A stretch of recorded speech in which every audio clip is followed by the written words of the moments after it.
राज्यातील विविध शिक्षक संघटनांनी आज राज्यव्यापी शाळा बंद आंदोलनाची नोटीस देत शासनाविरोधात तीव्र नाराजी व्यक्त केली आहे।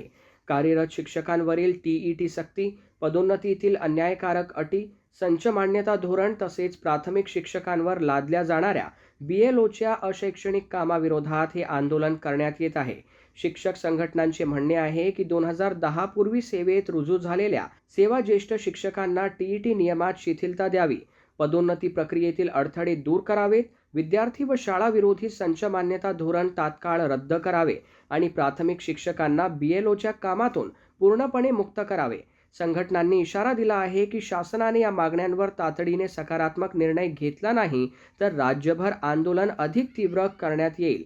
राज्य मध्यवर्ती शिक्षक संघटनेच्या वतीने अमरावती जिल्ह्यातील सर्व शिक्षक संघटना या मोर्चामध्ये सहभागी झालेल्या आहेत। आपणास माहीत आहे की सर्वोच्च न्यायालयाने 1 सप्टेंबर 2025ला टीईटी अनिवार्यता हा जो निर्णय दिलेला आहे, वास्तविक पाहता कोणताही निर्णय हा पूर्वलक्षीप्रमाणे लावता येत नाही।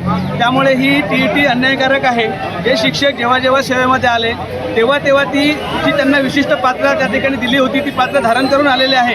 त्यामुळे 20 आणि 25 वर्षाच्या सेवेनंतर त्यांना अन्यायकारक टीईटी लावणे ही योग्य नाही।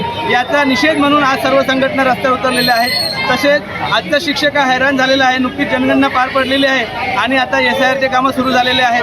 सकाळी 7 ते 1 पर्यंत शाळा करायची, नंतर SIRचे कामं करायचे, असा शेड्यूल सध्या शिक्षकाचा आहे। त्यामुळे विद्यार्थ्याच्या गुणवत्तेवर मोठा प्रश्न निर्माण झालेला आहे, कारण नुकतेच शाळा सुरू झालेल्या आहे आणि मग आपल्याला गुणवत्ता मागितली जाते।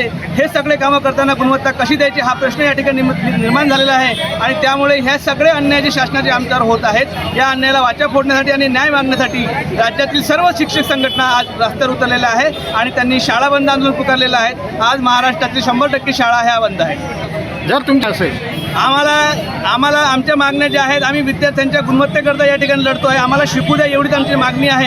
आम्हाला या जातातून मोकळं करावं आणि विद्यार्थ्यांना शिकू द्यावं आणि आमच्या जर मागण्या मान्य झाल्या नाही तर पुढे सुद्धा आम्ही सर्व संघटना यापेक्षा तीव्र आंदोलन या ठिकाणी करणार आहोत।